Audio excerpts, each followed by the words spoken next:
Hello friends, आज हम बात करेंगे जीएसटी ऑन रेंट। अगर आपने कोई भी रेसिडेंशियल प्रॉपर्टी या कमर्शियल प्रॉपर्टी रेंट पे दी है तो उसमें जीएसटी एप्लीकेबल होता है एट द रेट ऑफ 18%। इसमें बहुत सारे क्लेरिफिकेशन और अमेंडमेंट की वजह से ये बहुत कॉम्प्लिकेटेड हो चुका है। तो चलिए सिंपल तरीके से समझते हैं। सबसे पहला, रेसिडेंशियल प्रॉपर्टी। जब आपने रेसिडेंशियल प्रॉपर्टी रेसिडेंस के लिए दिया हो, इसमें दो केस आते हैं, अगर टेनेंट रजिस्टर्ड है और अनरजिस्टर्ड है।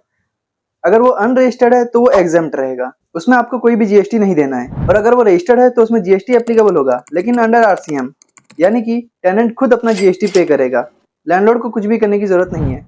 सेकंड है residential property other than residence use के लिए, जैसे कि ऑफिस, गेस्ट हाउस या कोचिंग, तो इसमें भी जीएसटी लगेगा। अब कॉम्बिनेशन देखते हैं। अगर लैंडलॉर्ड रजिस्टर्ड है और टेनेंट भी रजिस्टर्ड है तो इस केस में आरसीएम के अंडर टेनेंट पे करेगा, और अगर टेनेंट अनरजिस्टर्ड है तो इस केस में लैंडलॉर्ड फॉरवर्ड चार्ज में पे करेगा, और अगर लैंडलॉर्ड अनरजिस्टर्ड है और टेनेंट रजिस्टर्ड है इस केस में टेनेंट आरसीएम में पे करेगा। थर्ड है कमर्शियल प्रॉपर्टी, कमर्शियल स्पेस जैसे कि शॉप, ऑफिस, गोडाउन, तो इसमें जीएसटी हमेशा एप्लीकेबल होगा, इसमें कोई एग्जम्पशन नहीं है। चलिए अब कॉम्बिनेशन समझते हैं। अगर लैंडलॉर्ड रजिस्टर्ड है और टेनेंट भी रजिस्टर्ड है, इस केस में लैंडलॉर्ड जीएसटी पे करेगा फॉरवर्ड चार्ज में, और अगर टेनेंट अनरजिस्टर्ड है तो उस केस में भी लैंडलॉर्ड को ही फॉरवर्ड चार्ज में पे करना है। नेक्स्ट केस है अगर लैंडलॉर्ड अनरजिस्टर्ड है और टेनेंट रजिस्टर्ड है, इस केस में टेनेंट आरसीएम में पे करेगा।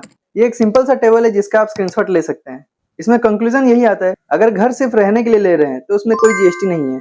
घर अगर बिजनेस में यूज हो रहा है तो उसमें जीएसटी एप्लीकेबल होगा, और अगर कमर्शियल प्रॉपर्टी है तो उसमें जीएसटी हमेशा लगेगा।